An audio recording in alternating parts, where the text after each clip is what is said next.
Silakan duduk Bapak Ibu dikasih Tuhan. Terima kasih buat WL Singer, pemain musik yang sudah memberikan yang terbaik kepada Tuhan. Shalom Bapak Ibu. Bagaimana kabarnya?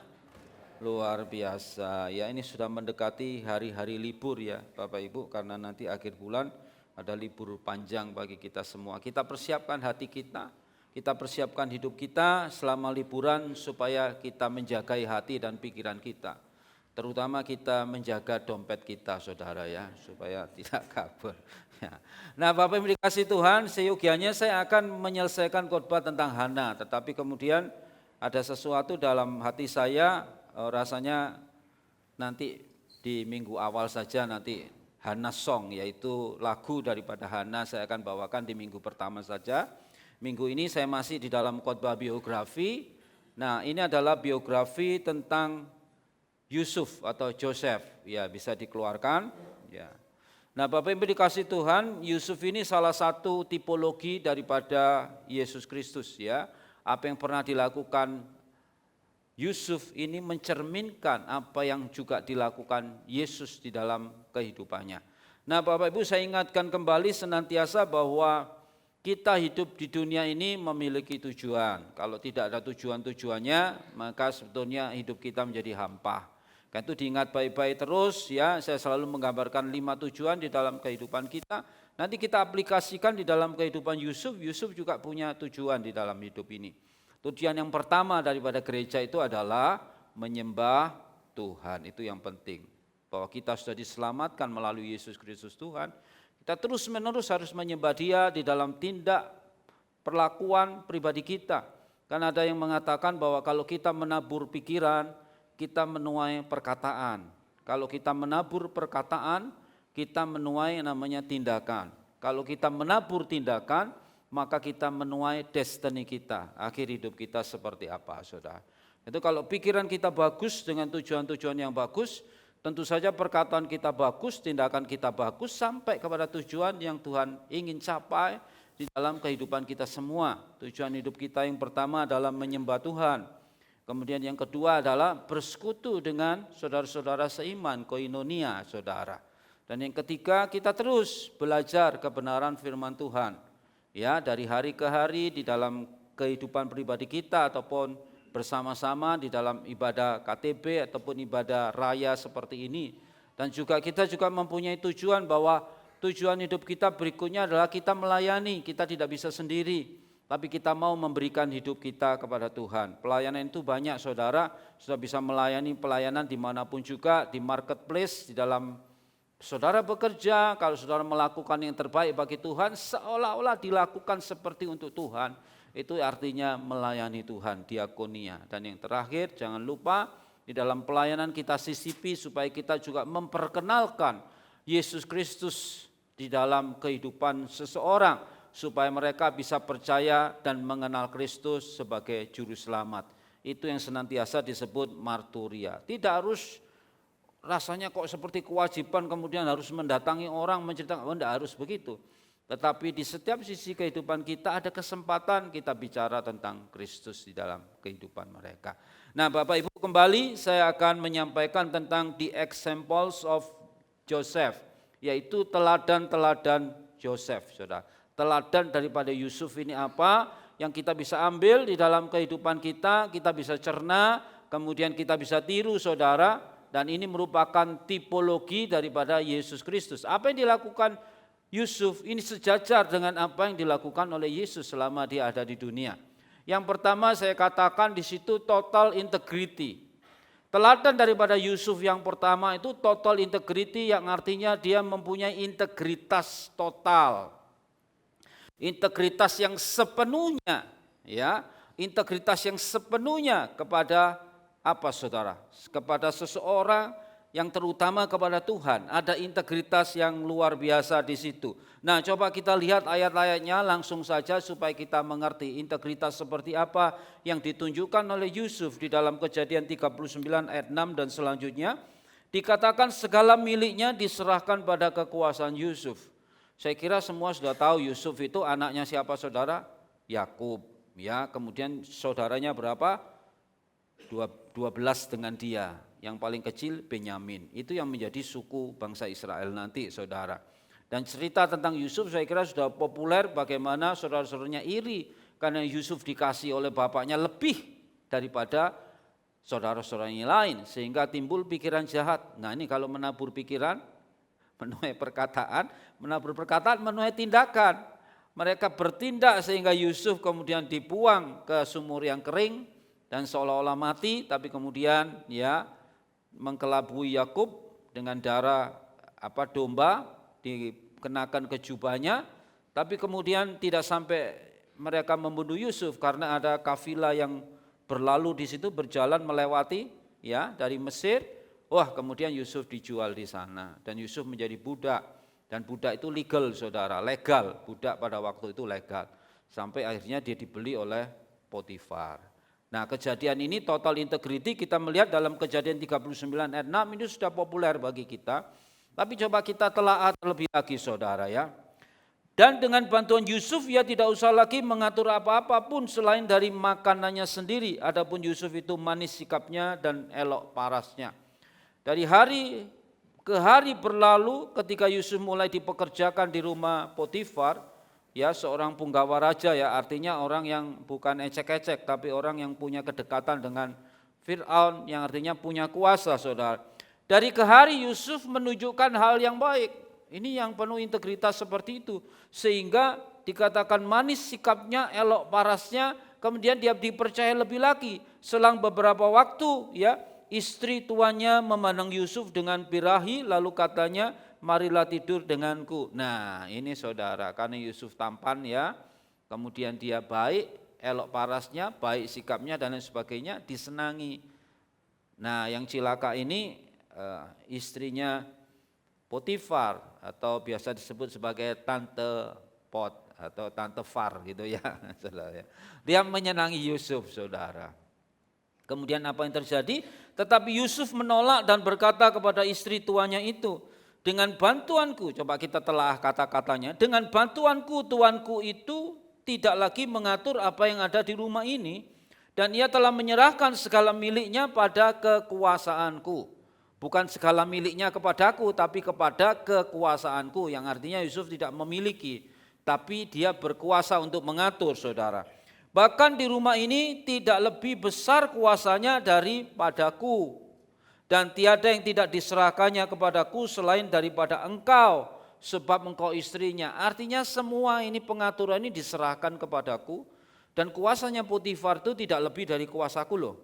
Aku bisa mengatur semuanya, hanya cuma engkau yang tidak diserahkan, engkau dibawa langsung Potifar gitu, saudara, karena ya istrinya sendiri masa diserahkan gitu, saudara.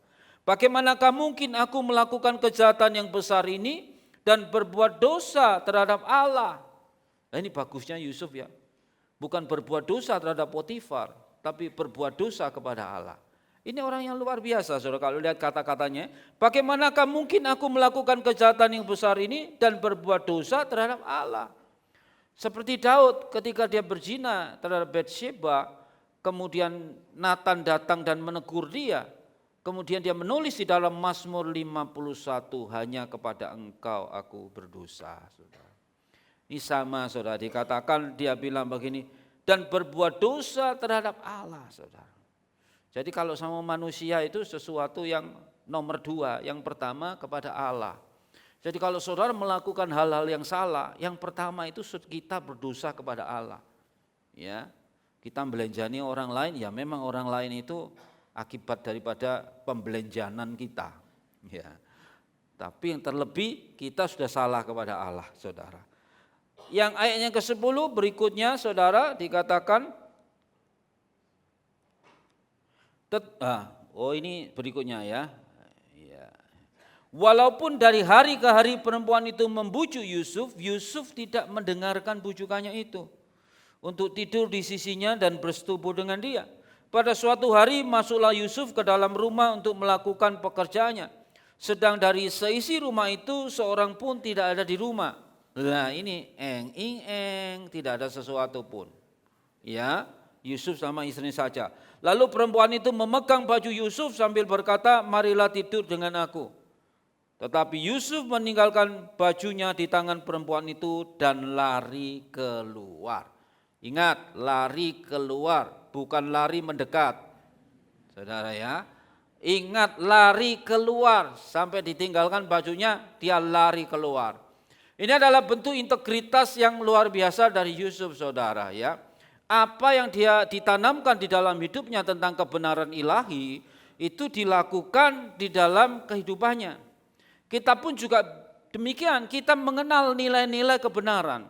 Tetapi ketika nilai-nilai kebenaran itu tidak kita praktekkan, itu artinya kita tidak memiliki integritas, saudara. Nilai-nilai kebenaran itu banyak, saudara. Ada kebenaran-kebenaran secara custom, ya, secara tradisi, secara daerah, begitu ya. Ada kebenaran-kebenaran yang lain secara nasional, umpamanya hukum positif itu merupakan kebenaran. Tapi satu kebenaran yang paling hakiki adalah kebenaran firman Tuhan. Karena kebenaran firman Tuhan di atas itu semuanya, saudara. Ya. Kita punya mungkin kebenaran adat istiadat suku kita, tapi belum tentu kebenaran itu adalah kebenaran sesuai dengan firman Tuhan. Jadi intinya kita harus memiliki integritas kepada kebenaran firman Tuhan. Kalau yang lain juga bisa namanya integritas. Kita umpamanya punya kelompok dengan satu tujuan yang pasti. Apa? Tujuan umpamanya kemerdekaan gitu. Nah, kemudian kita melakoninya semuanya untuk kemerdekaan itu integritas. Tapi hari ini saya berbicara bahwa integritas kita kepada kebenaran firman Tuhan, bukan kepada yang lain, saudara. Nah, coba kita lihat ada beberapa anak-anak Tuhan, ya, seorang tokoh yang bernama Sam Storms, dia berkata, "The only reason integrity should be a burden to you is if you enjoy being dishonest." Artinya, satu-satunya alasan mengapa integritas seharusnya menjadi beban bagi Anda. Itu integritas bisa menjadi satu-satunya menjadi beban kepada Anda jika Anda senang berlaku tidak jujur. Kalau kita tidak jujur berarti integritas itu jadi beban kita. Amin, saudara. Kejujuran itu jadi beban kita kalau kita tidak jujur. Di mana-mana seolah-olah ada yang menuding di sini, saudara-saudara. Yang terutama kalau kita yakin bahwa Roh Kudus ada di dalam kehidupan kita. Roh Kudus selalu mengingatkan kita, sudah ya, salah langkah, salah ngomong, salah apa. Lah kalau sudah begitu saudara lerem kemudian saudara minta ampun sama Tuhan, saudara. Amin, saudara. Seperti ketika Daud dituduh langsung sama Nathan, kamu mengambil istri orang, dia langsung lerem, aduh aku berdosa ini sudah. Terus dia datang kepada Tuhan, saudara baca lengkap Mazmur 51, saudara, di situ dia minta ampun sama Tuhan. Jangan lepaskan rohmu daripadaku. Wah, kalau roh Tuhan sudah keluar, wah sudah saudara, kehilangan cul-culan gitu, saudara. Kehilangan pegangan di dalam kehidupan kita. Nah, itu berbahaya, saudara. Makanya ketika kita tidak jujur, maka itu selalu membebani hidup kita. Ya, integritas itu selalu membebani kehidupan kita kalau kita tidak jujur. Berikutnya ada yang mengatakan begini, David A. Bednar, saudara, "People of integrity and honesty not only practice what they preach, they are what they preach." Jadi orang-orang yang punya integritas dan kejujuran bukan hanya dia mempraktekkan atau mengatakan atau berkhotbah, tetapi mereka adalah khotbah itu. Jadi bukan hanya khotbahnya saja yang baik, tapi dia adalah khotbah itu, saudara. Ya, dia adalah khotbah itu, saudara. Karena saya teringat Henry Beecher itu seorang teolog juga yang bagus yang mengatakan kalau teaching itu is to impart knowledge. Kalau mengajar itu mengimpartasikan pengetahuan sehingga orang tidak bisa menjadi ajar. But preaching is to change life. Tetapi preaching, berkhotbah itu change life. Nah, kalau khotbah itu menjadi diri daripada pengkhotbahnya sendiri, orang bisa melihat pengkhotbahnya dan mereka bisa change. Mereka bisa berubah, saudara. Oh iya ya, saya mesti berubah seperti itu. Sama seperti Kristus ketika dia melakukan kehendak Bapa di dalam hidupnya, maka orang bisa berubah ingin menjadi seperti Kristus, saudara. Kan seperti itu. Amin, Bapak Ibu. Nah, kita diingatkan kembali, sudah berulang-ulang mungkin tentang integritas. Berikutnya ada yang bernama C.S. Lewis, ini seorang yang luar biasa, saudara. Karena karya-karya kerohaniannya banyak. Dia berkata, integrity is doing the right thing even when no one is watching. Jadi integritas itu melakukan hal yang benar bahkan ketika tidak ada seorang pun yang melihat. Sehingga di dalam kesendirian kita juga punya integritas. Ya, seperti Yusuf di dalam kesendiriannya didatangi sama Tante Pot. Dia tetap punya integritas. Integritasnya dia tidak mau berbuat zina. Jadi dia punya integritas. Jangan, waduh mumpung dewean nih kira. Mumpung dewean. Nah gitu. Ada di satu ruangan semuanya sudah pulang. Ada tas ketinggalan, oh mumpung dewean tak amankan saja tasnya. Wah luar biasa seperti itu. Jadi integritas itu even when no one is watching, dia pasti tetap punya keputusan dalam hidupnya bahwa saya adalah pengikut Kristus, saya adalah anak-anak Tuhan, saya tidak akan melakukan yang jahat di hadapan Tuhan. Nah, karena Tuhan selalu melihat, mata Tuhan tidak pernah tertutup, mencicil melihat kita terus. Mencicil ya. Mencicil melihat kita terus seperti itu.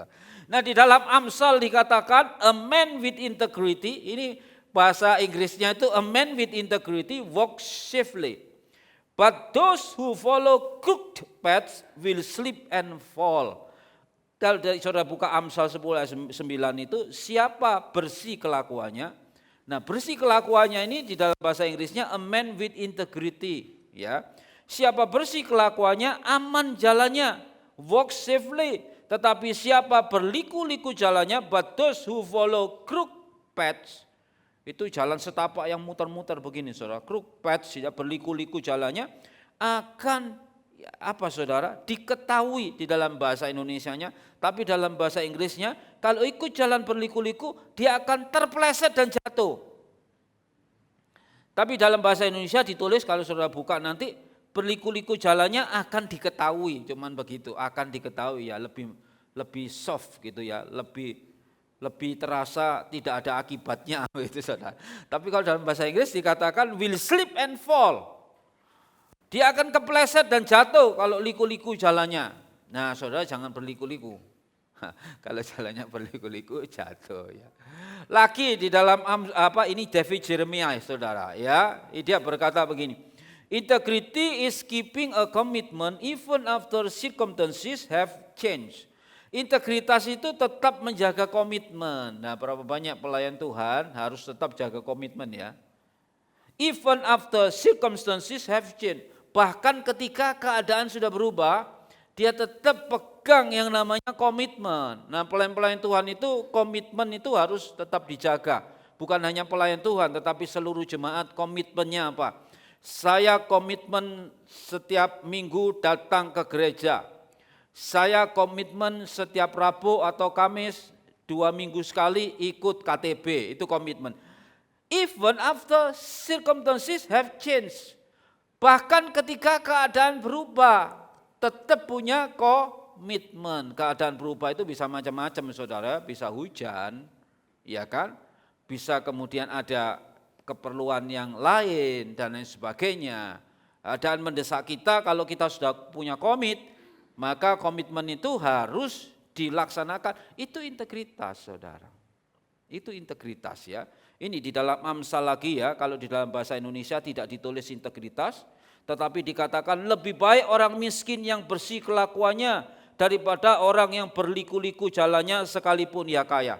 Tapi ditulis di sini, better is a poor man who walks in his integrity. Sudah, dikatakan lebih baik orang miskin yang bersih kelakuannya, punya integritas. Than a rich man, daripada seorang yang kaya who is crooked in his way. Tetapi berliku-liku jalannya, saudara. Ini crook lagi, sebetulnya berliku-liku. Tapi di sini dikatakan orang yang berliku-liku jalannya sekalipun ia kaya.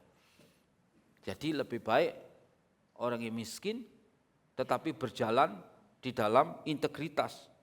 Tapi sebetulnya kalau dirangkum lebih baik menjadi orang kaya yang punya integritas. Saudara, kalau mau kita menangnya sendiri, ya ini dirubah, lebih baik kaya tapi berintegritas kan begitu. Ya, itu lebih baik lagi kan. Amin, Saudara. Amin.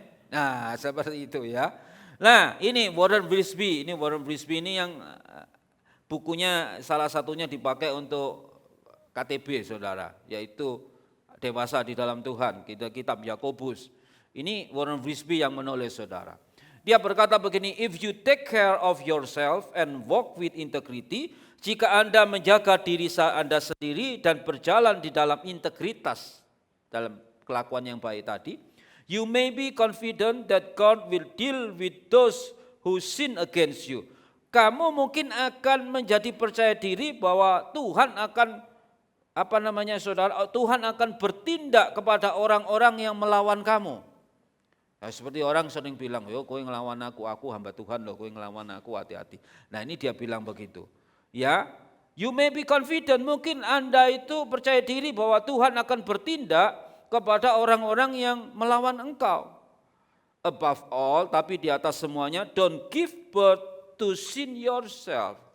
Jangan saudara melahirkan dosa dalam diri Anda sendiri. Ya jangan istilahnya menyumpahi orang begitu, yo aku anak Tuhan, yo kowe awas kowe pasti saudara kena apa dan lain sebagainya. Jangan saudara. Itu namanya give birth to sin yourself. Saudara melahirkan dosa pada diri sendiri. Rather lebih baik ya. Pray for those who persecute you. Berdoalah kepada orang-orang yang menganiaya engkau. God will one day turn your persecution into praise.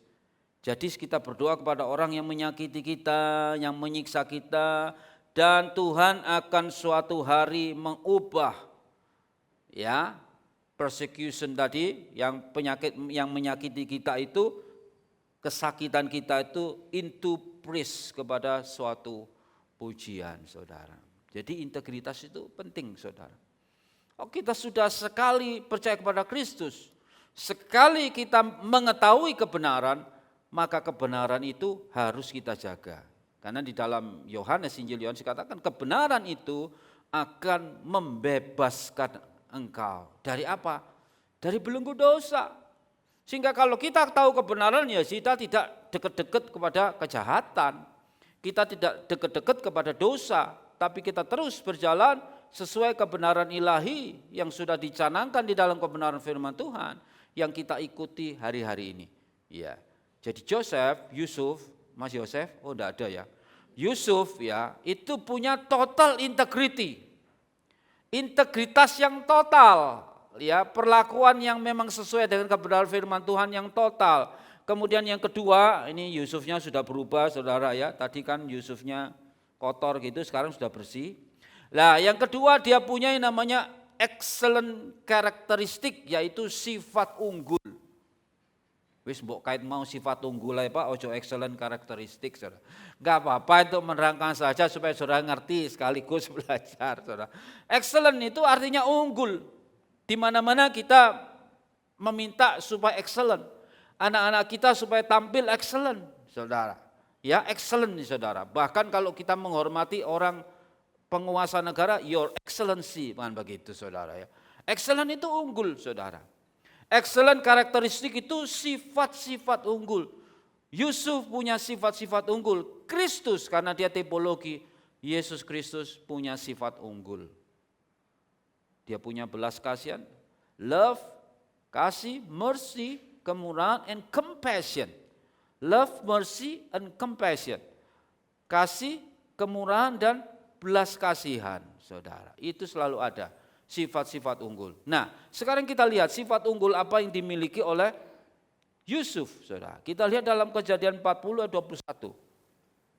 Kepala juru minuman itu dikembalikannya ke dalam jabatannya sehingga ia menyampaikan pula piala ke tangan Fir'aun. Nah, ceritanya ketika dia sudah ketangkep, istri Potifar sudah bilang kalau Yusuf ini yang akan menggoda dia. Kan dibalik ceritanya, kemudian Potifar lebih percaya kepada istrinya daripada Yusuf. Kemudian Yusuf dimasukkan ke penjara Di penjara dia itu punya total integrity dan punya yang namanya excellence karakteristik. Sifat yang unggul, dia tetap menjadi baik, dia tidak marah-marah, tidak frustrasi. Kemudian pagar-pagar penjara itu diodek-odek, gitu saudara. Di kepalanya dibentur-benturkan dan enggak saudara, dia tenang saja saudara ya, dia punya sifat yang unggul. Bahkan di dalam penjara dia tetap melakukan hal yang terbaik sampai dia dipercaya saudara oleh sipir penjara atau kepala penjara.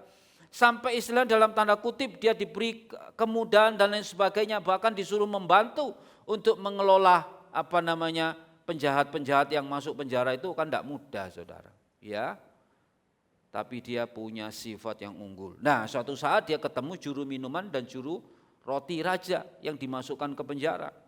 Dituduh dengan kelakuannya yang jelek, yang jahat. Nah, kemudian mereka bermimpi dan kemudian dia bertanya kepada Yusuf. Nah, ini pimpinan Tuhan dalam hidup Yusuf yang mempunyai sifat unggul. Yusuf bisa menceritakan, oh arti mimpimu ini kamu nanti akan dikembalikan, dia bilang sama juru minum. Dan kamu akan kembali untuk menjadi juru minum raja. Kemudian juru rotinya bilang, saya mimpi begini-begini, nanti dibaca sendiri ya. Kalau saya omong semua kan gampang, saudara pulang enggak usah baca, nanti dibaca lagi saudara ya. Kamu mimpi begini-begini, kemudian Yusuf bilang, lah nanti kamu akan ini dihukum karena kamu ketahuan kamu yang salah. Loh kan berani toh Yusuf bilang, dia enggak ngempet-ngempet. Oh yes gak apa-apa, enggak apa-apa dah sama-sama balik. Enggak ada seperti itu, dia punya sifat unggul. Kalau ya katakan ya, kalau tidak katakan tidak. Kepala juru minuman itu dikembalikan ke dalam jabatannya sehingga ia menyampaikan pula piala ke tangan Fir'aun. Piala itu bukan dikasih hadiah, Fir'aunnya dikasih piala. Tapi cengkir itu loh saudara, itu namanya piala ya. Piala itu kan cangkir itu loh, piala. Kalau sekarang kan orientasinya anak-anak sekarang piala itu ya dapat piala, dapat hadiah, bukan. Piala itu cengkir buat minum, itu piala ya istilahnya ya. Kemudian dikatakan sehingga ia menyampaikan pula piala ke tangan Fir'aun, tetapi kepala juru roti itu digantungnya seperti yang ditakbirkan Yusuf kepada mereka. Nah ini ditakbirkan, bukan takbir mana itu ya. Ditakbirkan itu disampaikan, makanya kalau bengok-bengok itu menyampaikan gitu loh saudara. Ini bahasa Van Ovation mungkin ya. Bahasa kuno yang sedikit-sedikit ke sana, timur tengah. Kalau saudara baca Alkitab saudara sama apa enggak? Sama kelihatannya ya, coba dibuat holy HP-nya itu kan sama ya. Tetapi Yusuf tidaklah diingat oleh kepala juru minuman itu ya, melainkan dilupakannya, tapi dia punya sifat unggul. Dia sudah bilang ya, nanti kalau kamu sudah kembali ke raja, ya paling tidak referensi aku lah gitu ya saudara ya. Ya dilupakan saudara, gigi jari. Sudah itu tidak tahu ceritanya berapa lama saudara, nggak ngerti, dia sudah dilupakan. Tapi Yusuf tetap terus mendekat kepada Tuhan. Nah ini saya kasih cerita satu, kalau dikasih cerita kan seneng saudara. Belum bisa jalan ya, macet ya. Mungkin dijalankan sedikit. Ini sudah ya, coba saya. Ini saudara, ini apa nih saudara? Kapak ya betul, bukan palu ya, kapak ya. Nah sudahkah engkau mengasah kapakmu? Sudahkah kita mengasah kapak kita? Ya, artinya ini kiasan ya. Nah, ada ceritanya seperti ini. Seorang lelaki muda mendekati mandor pemotongan kayu untuk mencari pekerjaan. Kemudian mandornya bilang, itu tergantung, jawab sang mandor, coba engkau potong pohon ini. Kemudian lelaki itu melangkah ke depan dan memotong sebuah pohon besar dengan terampil. Jret, begitu ya, namanya kapak saudara ya, pakai kapak. Ini mandornya, brewok itu. Terkesan sang mandor berseru, engkau dapat memulai hari Senin. Artinya saudara, di awal itu sudah excellent, bagus. Sudah langsung kamu masuk. Kalau audisi Indonesian Idol ini kan lagi Indonesian Idol ke-13. Oh suaranya itu yang paling enak dikeluarkan. Wah, tidak pitchy saudara ya. Jadi pitch controlnya bagus. Tapi kemudian masuk babak-babak selanjutnya, waduh sudah keteter, apalagi kalau disuruh kasih lagu yang bukan kesenangannya. Waduh, wah ini bahaya saudara. Ya, Sudah tidak membicarakan idol, kita membicarakan tentang kapak ya. Ya, terkesan dia, oh ini excellent orang ini, langsung masuk kerja saja, langsung potong. Kemudian dikatakan di situ, loh kok kesusu ini saudara. Nah, hari Senin, Selasa, Rabu, Kamis berjalan terus. Kemudian Kamis siang sang mandor mendekati lelaki muda itu dan berkata, engkau dapat mengambil gaji yang kusediakan hari ini sebelum pulang. Jadi Kamis sudah mau digaji. Lelaki muda itu kaget dan menjawab, kupikir engkau akan menggajiku hari Jumat. Karena weekendnya kan Jumat. Kalau di Amerika ya, ini kan kalau berewok-berewok gini kan orang Amerika saudara ya. Dia Kamis kok sudah mau dibayar, ada apa dengan hari Kamis ini saudara? Wah ini Kamis petaka ini saudara, kalau orang bilang begitu. Ini bahaya saudara ya. Tapi kemudian mandornya bilang begini, memang kami lakukan kata sang mandor, namun kami menyuruhmu hari ini, maksudnya kami lakukan memang kami sedianya akan membayar engkau hari Jumat, weekend. Ya, kata sang mandor, namun kami menyuruhmu hari ini sebab engkau telah tertinggal. Wah kaget, tertinggal apanya gitu saudara ya. Catatan kami mencatat engkau baru menyelesaikan pekerjaan hari pertamamu hari Senin baru hari ini. Jadi seharusnya kuota hari Senin itu diselesaikan hari Senin ya, tapi dia menyelesaikannya sampai hari Kamis. Kan berarti dia akan lambat saudara ya. Tapi aku pekerja keras, ngotot nggak mau kalah ya. Ya kalau orang kan harus defend juga ya, harus mempertahankan kebenarannya. Lelaki muda itu berkilah, aku datang paling awal dan pulang paling akhir, bahkan aku terus bekerja saat istirahat. Nah sudah, aku sudah melakukan semuanya. Mandor itu merasakan ada integritas dari sang lelaki muda itu, kemudian dia berpikir sebentar dan bertanya. Nah ini kapaknya itu diasah. Sudahkah engkau mengasah kapakmu? Sudah enggak kapakmu diasah? Nah lelaki muda itu menjawab, tidak Tuan, aku telah bekerja keras dan tidak ada waktu untuk melakukannya. Jadi dia enggak mengasah kapaknya, jadi dia keras sekali bekerjanya tapi ketul saudara, enggak kena-kena, enggak habis-habis pohonnya saudara. Sehingga pekerjaan Senin itu dihabiskan sampai hari Kamis. Hidup kita juga demikian, kadang kita terlalu sibuk sehingga tidak sempat mengasah kapak. Yusuf diasah terus kapaknya. Dalam dunia sekarang nampaknya setiap orang menjadi lebih sibuk namun kurang bahagia dari sebelumnya. Mengapa demikian? Apakah mungkin kita telah lupa bagaimana menjaga ketajaman? Nah, ini seringkali begitu saudara. Nah saya buka semua aja. Tidak ada yang salah dengan aktivitas dan kerja keras, namun Allah tidak menghendaki kita demikian sibuk sehingga kita melalaikan yang terpenting dalam hidup. Seperti berdoa, membaca dan belajar Alkitab atau mendengar suara lembut Tuhan. Nah ini kita renungkan, kadang-kadang kita terlalu sibuk dengan aktivitas kita, bahkan mungkin aktivitas jasmani, rohani dan lain sebagainya saudara. Sehingga kita lupa mengasah kapak kita. Kita semua butuh waktu rileks, berpikir, belajar, bertumbuh. Jika kita tidak punya waktu mengasah kapak, kita akan menjadi tumpul dan kehilangan efektivitas kita. Yusuf tidak pernah kehilangan efektivitasnya. Dia tetap saudara diperlakukan apapun, sampai di penjara dia tetap asah kapaknya. Dia tetap berhubungan dekat dengan Tuhan. Sampai Tuhan bisa membukakan tabir mimpi, ya tabir mimpi betul ya. Tabir mimpi daripada juru minum dan juru roti itu karena ketajamannya, karena dia dekat dengan Tuhan terus sehingga dia tajam. Apa yang dikatakan adalah suara Tuhan, karena bacanya firman Tuhan. Nah kalau sudah tidak tajam, apa yang dikatakan kan suara dunia. Pendapatan pajak menurun 20%. Wah saudara, betul ya, kan yang dikatakan begitu. Apalagi kalau saudara membaca YouTube, membaca internet. Warren Wiersbe yang tadi saya katakan tadi pernah berkata saudara, semakin bertambah majunya pengetahuan melalui media-media, semakin bertambah fitnah-fitnah di sana. Sehingga kalau kita baca sekarang saudara mau lihat, kepingin lihat berita, aduh saudara ditampani itu apa ya? Diterima oleh berita-berita yang saudara klik itu tadi, tapi sifatnya semua hanyalah untuk konten. Sehingga kalau untuk konten itu orang bisa berani sekali clickbait. Clickbait itu buat judul yang tidak sesuai dengan isinya. Sehingga saudara tertarik, isinya ditunggoi sampai 5-10 menit. Lalan jeketek cuman begini. Jeketek enggak dibahas, saudara. Jeketek cuman judul saja, saudara. Lah, saudara tertipu sudah di situ. Kenapa? Karena tipu-tipu itu ada di media-media sekarang seperti itu dan itu berbahaya. Kalau kita mau tajam terus baca, ini komputer, ini Alkitab gitu. Sekarang jadi satu bisa ya, komputer di Alkitab di komputer. Ya jangan lupa mengasah ketajaman, saudara. Ya, oke.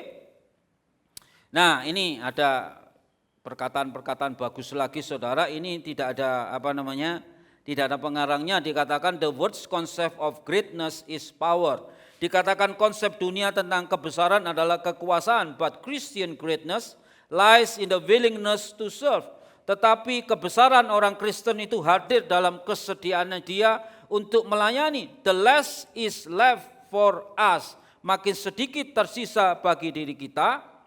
Jadi makin sedikit tersisa bagi kita, the more light shines through us. Semakin banyak sinar yang keluar melalui kita, saudara. Jadi seperti Yusuf, dia bersinar terus. Seperti Philip, terus terang, Philip terang terus, saudara. Jadi terang terus, saudara. Dia karena tajam, karena terus mendekat kepada Tuhan. Nah, berikutnya dikatakan there is enough good and bad in everyone's life. Ini kayak lagunya Stevie Wonder ya. Jadi ada cukup is enough ya. Ada cukup banyak kebaikan dan ketidakbaikan dalam hidup setiap orang. Enough sorrow and joy. Cukup kesusahan dan cukup kegembiraan. Enough joy and suffering. Cukup kegembiraan dan cukup penderitaan to give us a reason to be either optimist or a pessimist. Jadi memberi alasan kepada kita apakah kita bersikap optimis atau pesimis. Ini tergantung kita. Kalau kita tajam, kita tetap pesimis. Kita tetap optimis. Ya. Kalau orang optimis itu melihat bagan atau itu separuh, berarti itu artinya masih belum lengkap, begitu saudara. Ya, sudah cukup separuh, cukup banyak. Tetapi kalau orang pesimis melihat ini kurang. Jadi kalau kita melihat setiap apa yang terjadi dalam kehidupan kita bisa melihat menjadi orang yang pesimis atau menjadi orang yang optimis. That is our choice to make. Itu adalah pilihan kita, saudara. From which perspective will we approach life. Jadi dengan perspektif mana kita akan mendekati kehidupan ini, dengan menjadi pesimis atau menjadi optimis. Will we look up with hope or hang our heads in despair? Akankah kita melihat ke atas dengan harapan atau kita menundukkan kepala kita dalam keputusasaan? Yusuf seharusnya kalau menjadi pesimis ya sudah pesimis ya saudara. Sudah menjadi budak, sudah enak ditolong, kemudian masuk penjara lagi, saudara. Mungkin dia bisa berpikir secara pesimis, tapi dia orang yang optimis. Berikutnya dikatakan optimism is not a luxury, saudara. Ini betul tadi ya. Ya, optimism is not a luxury. Jadi sikap optimis itu bukan suatu kemewahan. It is a necessity, itu adalah suatu kebutuhan. Conversely, sebaliknya, negative thoughts, pikiran negatif, attitudes and expectation that are continually nurtured become self-fulfilling prophecies, saudara. Ya, dikatakan sebaliknya, pikiran, sikap dan ekspresi negatif, ya, negative thoughts, kemudian dikatakan yang terus dipelihara menjadi suatu, ya, that are continually nurtured become self-fulfilling prophecies, menjadi suatu nubuatan yang tergenapi. Kalau kita terus berpikir secara negatif dan kemudian attitude sikap kita juga negatif, saudara. Karena dikatakan pessimism creates a gloomy world that no one wants to live in. Jadi pesimis itu menciptakan dunia yang suram di mana tidak ada seorang pun ingin hidup. The only things more powerful than negativity is positive reinforcement. Jadi dikatakan bahwa satu-satunya hal yang lebih kuat daripada negativisme, sikap-sikap negatif, ya, is positive reinforcement, yaitu apa saudara? Memberikan peneguhan secara positif. Reinforcement itu perlakuan atau tindakan Dikatakan di sini peneguhan secara positif. Jadi saudara, tergantung kita mau punya sikap negatif atau positif, optimis atau pesimis. Kita mengasah kapak kita menjadi orang yang optimis seperti Yusuf, atau kita menumpulkan hanya bekerja keras, tidak melihat bahwa ketajamannya sudah berkurang. Nah, ini satu contoh yang penulis Inggris bernama Jerome K. Jerome tahun 1859 sampai 1927. Dia ditinggal mati ayahnya ketika ia berusia 12 tahun. Dan pada usia 14 ia harus bekerja demi menghidupi ibu dan saudara perempuannya. Hidupnya bertambah berat ketika ibunya juga meninggal dunia. Setelah berganti pekerjaan berkali-kali, akhirnya ia menjadi seorang penulis. Bukan menuliskan kisah-kisah sedih. Pengalaman sedihnya bukan ditulis di situ, melainkan lelucon sehat untuk menguatkan orang lain. Ia menjadi seorang penulis humor kenamaan. Setelah awal kehidupan demikian berat, ia berkata, ini saudara, perkataannya, dari pergumulan hiduplah, bukan kemenangan, kita mendapatkan kekuatan. Dari pergumulan hidup, Yusuf mendapatkan kekuatan, saudara. Karena itu nasihatnya, jika kita menginginkan perubahan dalam bersikap, mintalah Allah menunjukkan sisi baik, sisi manfaat, sisi menyenangkan, sisi positif dari setiap situasi. Karena untuk segala yang terjadi dalam hidup seseorang selalu ada alasan dan selalu ada pertolongan dari atas. Jadi bila kita merasa mulai ditenggelamkan oleh pikiran-pikiran yang negatif, sehingga kita terhanyut oleh sikap putus asa dan tak berpengharapan, mintalah Allah memperlihatkan sisi positif dari apa yang sedang kita alami. Excellent karakteristik, sifat yang unggul. Yusuf punya sifat yang unggul. Karena dia tahu dia punya Allah yang akan senantiasa menolong dia. Yang terakhir saudara, yang terakhir ini betul-betul yang terakhir. Tapi baru pokok yang terakhir saudara bukan slide yang terakhir saudara. Dia punya namanya winning mentality. Apa winning mentality itu? Mental pemenang. Yusuf itu punya mental pemenang saudara, bukan mental kalah. Kita lihat cuplikan dari Kejadian 41 ayat 40. Kisah Yusuf ini tidak banyak, saudara, cuma beberapa pasal saja, saudara bisa dibaca. Kejadian 41 ayat 40 berkata, engkaulah menjadi kuasa atas istenaku dan kepada perintahmu seluruh rakyatku akan taat. Hanya tahta inilah kelebihanku daripadamu. Jadi singkat kata, akhirnya Fir'aun punya mimpi yang berat. Berat itu dalam tanda kutip, dan semua petinggi-petinggi dan orang-orang pintar di lingkungan kerajaannya tidak bisa membantu Fir'aun mengartikan mimpi. Nah, saat itulah Yusuf mendapat jawaban dari Tuhan melalui juru minum. Saat itulah juru minum baru teringat, wah ini mimpinya sepertinya tidak ada yang mengartikan. Dulu Yusuf bisa enak gitu mengartikan.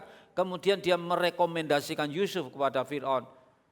Tuanku Raja, ada seorang yang punya talenta untuk memecahkan mimpi. Siapa orangnya? Bawa ke sini. Yusuf akhirnya mengartikan mimpi Fir'aun.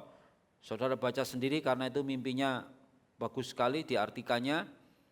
Nanti dibaca supaya kapak saudara tajam dibaca Yusufnya. Kejadian 41:40, engkaulah menjadi kuasa atas istanaku dan kepada perintahmu seluruh rakyatku akan taat. Hanya tahta inilah kelebihanku daripadamu. Selanjutnya Fir'aun berkata kepada Yusuf, dengan ini aku melantik engkau menjadi kuasa atas seluruh tanah Mesir.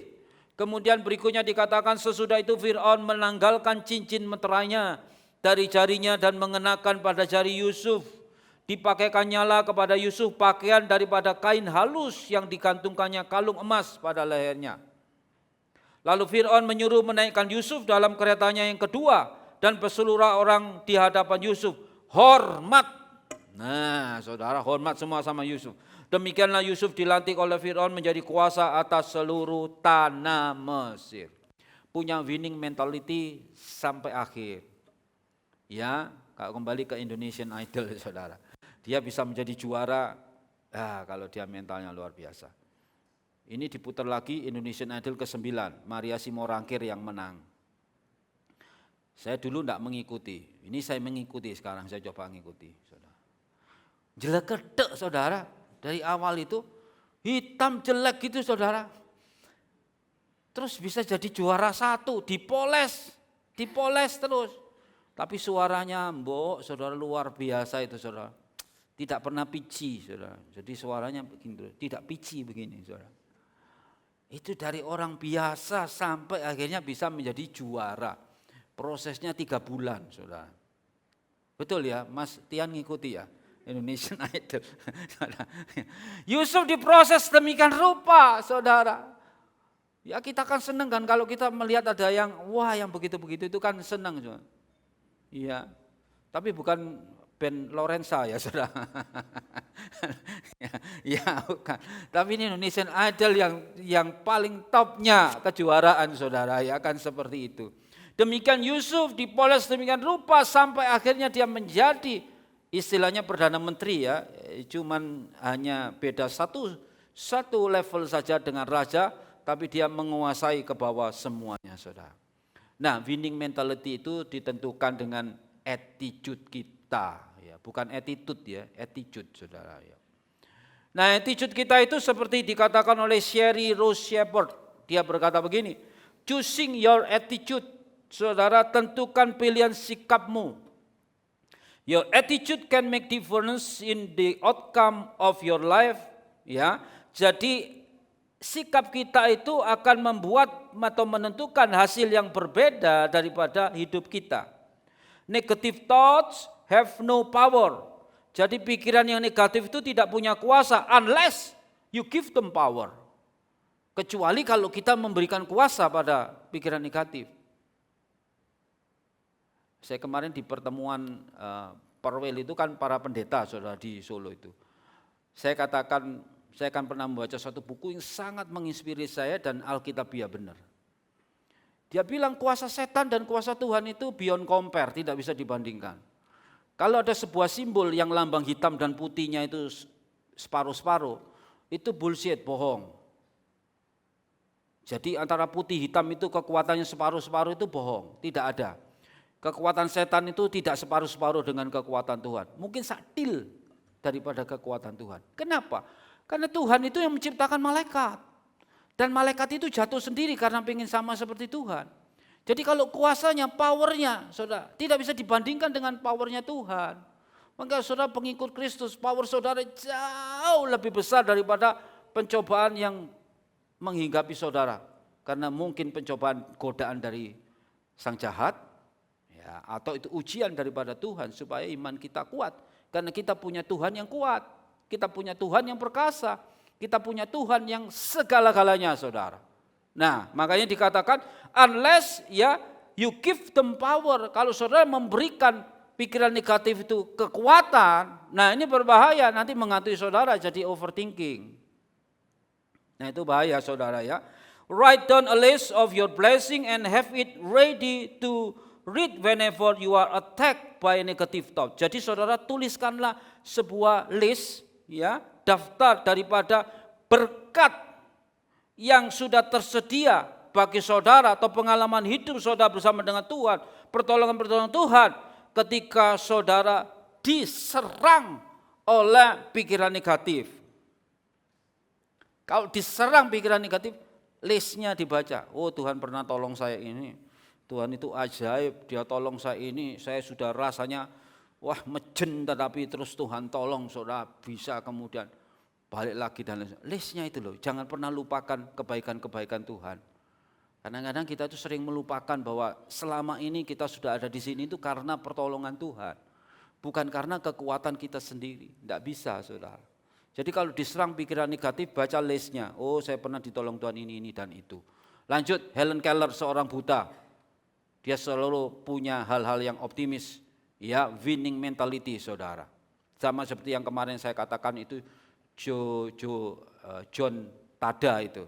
John Erickson Tada itu juga lumpuh tapi luar biasa. Helen Keller ini buta tapi dia luar biasa. Dia berkata, I long to do big and noble things. Saya rindu untuk melakukan sesuatu yang besar dan yang mulia.